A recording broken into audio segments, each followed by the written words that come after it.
দেশের শিল্পী ও ব্যান্ড মিউজিককে উৎসাহিত করতে বগুড়ার মোমো ইন হোটেল পার্কে হয়ে গেল উপমহাদেশের সবচেয়ে বড় সম্মাননা TMSS Channel i Music awards 2025। TMSS এর পৃষ্ঠপোষকতা ও এসআর গ্রুপের সহযোগিতায় আয়োজিত এবারের মিউজিক অ্যাওয়ার্ডসে আজীবন সম্মাননায় ভূষিত হয়েছেন কিংবদন্তি শিল্পী কনক চাপা। বিশেষ সম্মাননায় ভূষিত হলেন বরেণ্য লোকসঙ্গীত শিল্পী কাঙালিনী সুফিয়া। আরও 18টি ক্যাটাগরিতে শ্রেষ্ঠদের দেয়া হয় পুরস্কার। হাবিবুর রহমানের ক্যামেরায় রোকসানা আমিনের রিপোর্ট।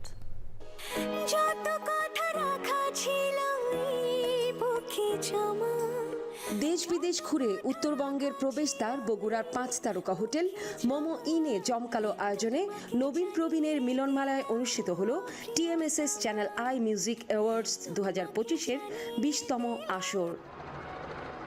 মঙ্গলবার বিকেলে তথ্যমন্ত্রী অনুষ্ঠানস্থলে পৌঁছালে তাকে স্বাগত জানান চ্যানেল আয়ের পরিচালক ও বার্তা প্রধান শাইখ সিরাজ। প্রথম বাংলাদেশ আমার শেষ বাংলাদেশ, জীবন বাংলাদেশ আমার মরণ বাংলাদেশ, বাংলাদেশ বাংলাদেশ বাংলাদেশ। দেশের গান গেয়ে TMSS Channel i Music awards উদ্বোধন করেন তথ্য ও সম্প্রচার মন্ত্রী।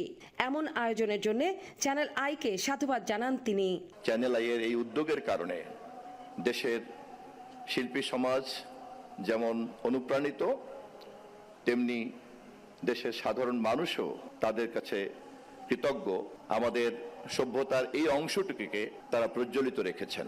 আমি আমার দায়িত্বকালীন সময়ে আপনাদের যে কোনো উদ্যোগের সঙ্গে যুক্ত থাকার আশা ব্যক্ত করছি। 20তম টিএমএসএস চ্যানেল আই মিউজিক অ্যাওয়ার্ডসে বগুড়াবাসীকে স্বাগত জানান আয়োজকরা। তিনটা চ্যানেল আই এখানে আসছেন, আমরা অনেক উদ্বেলিত, উৎসাহিত, আনন্দিত। আর এই চ্যানেল আই মিউজিক অ্যাওয়ার্ড নামক একটা আন্তর্জাতিক মানসম্পন্ন অ্যাওয়ার্ড, সেটা বগুড়ার মতো জায়গাতে করায় আমরা খুবই আনন্দিত। এই অনুষ্ঠানে যারা অংশ নিচ্ছেন সেখানে বাংলাদেশের খ্যাতনামা শিল্পী রুনা লায়লা, সাবিনা ইয়াসমিন কিংবা সাবিনা ইয়াসমিন, রুনা লায়লা, যাই বলি না কেন, তারপর রফিকুল আলম, খুরশিদ আলম, তাদের মতো অনেক শিল্পী যে অংশ নিচ্ছেন, যাদেরকে আমরা বলি চ্যানেল আই পরিবারের সদস্য। তার বাইরেও আজকের অনুষ্ঠানের প্রায় 80% শিল্পী চ্যানেল আইয়ের যে রিয়েলিটি শো হয়, খুদে গানরাজ কিংবা সেরা কণ্ঠ, সেই প্রতিযোগিতায় আসা শিল্পী।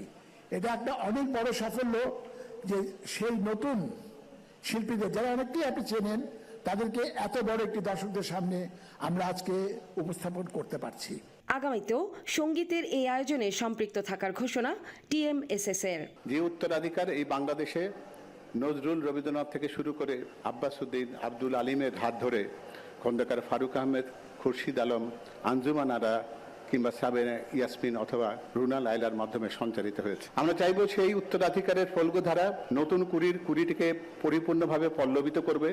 এই পল্লবিত শাখা পরবর্তী পর্যায়ে আমাদের জনজীবনে, আমাদের সাংস্কৃতিক পরিমণ্ডলকে এমন একটা নবযাত্রার জায়গায় নিয়ে যাবে যেখানে অপসংস্কৃতি অপসৃত হবে এবং প্রকৃতপক্ষে আমরা আমাদের সাংস্কৃতিক উত্তরাধিকারকে খুঁজে পাবো।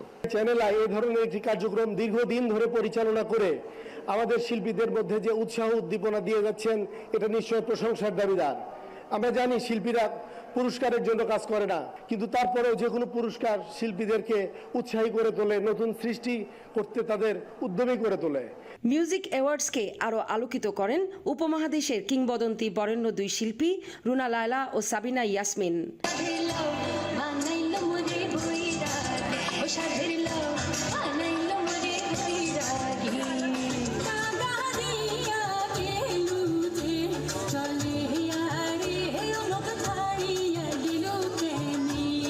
সঙ্গীতের উৎকর্ষতা সাধন ও পৃষ্ঠপোষকতা দিতে টিএমএসএস ও চ্যানেল আইয়ের প্রতি কৃতজ্ঞতা জানান বিশিষ্টজনেরা। চ্যানেল আই মিউজিক অ্যাওয়ার্ড আজকে 20তম অনুষ্ঠান। এটা আমার সাথে সম্পৃক্ততা প্রায় 16 বছরের।